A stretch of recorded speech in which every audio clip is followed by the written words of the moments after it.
Judges, chapter 2.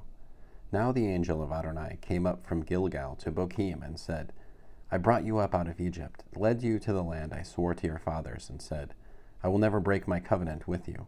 You, for your part, are not to make any covenant with the inhabitants of this land, but must tear down their altars. However, you have paid no attention to what I said. What is this you have done? This is why I also said, I will not drive them out before you, but they will be on your flanks, and their gods will become a snare for you.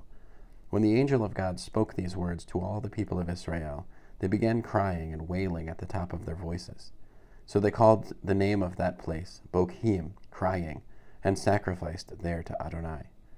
Then when Yehoshua had sent the people away, the people of Israel had gone each one to his assigned property in order to take possession of the land. The people served Adonai.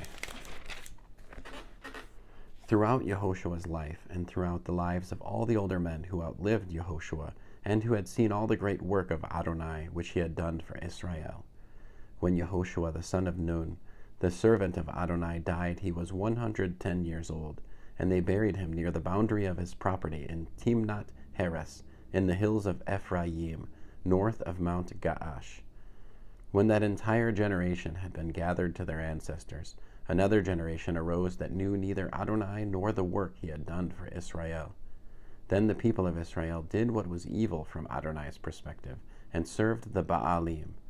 They abandoned Adonai, the God of their fathers, who had brought them out of the land of Egypt, and followed other gods, selected from the gods of the peoples around them, and worshipped them. This made Adonai angry. They abandoned Adonai and served Baal and the Ashtaroth. The anger of Adonai blazed against Israel, and he handed them over to pillagers, who plundered them, and to their enemies around them, so that they could no longer resist their enemies. Whenever they launched an attack, the power of Adonai was against them, so that things turned out badly, just as Adonai had said would happen, and had sworn to them. They were in dire distress. But then Adonai raised up judges, who rescued them from the power of those who were plundering them. Yet they did not pay attention to their judges, but made whores of themselves to other gods and worshipped them. They quickly turned away from the path on which their ancestors had walked, the way of obeying Adonai's mitzvot. They failed to do this. When Adonai raised up judges for them, Adonai was with the judge and delivered them from the hands of their enemies throughout the lifetime of the judge. For Adonai was moved to pity by their groaning under those oppressing and crushing them. But after the judge died, they would relapse into worse behavior than that of their ancestors, following other gods to serve and worship them. They abandoned none of their practices or stubborn ways. So the anger of Adonai blazed against Israel. He said, because this nation violates my covenant, which I ordered their fathers to obey, and they don't pay attention to what I say.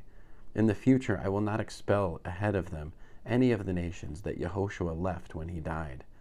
This is how I will test Israel, to see whether or not they will keep the way of Adonai, living according to it as their ancestors did. So Adonai allowed those nations to remain where they were, without quickly driving them out. He did not hand them over to Yehoshua. End of Judges, chapter 2.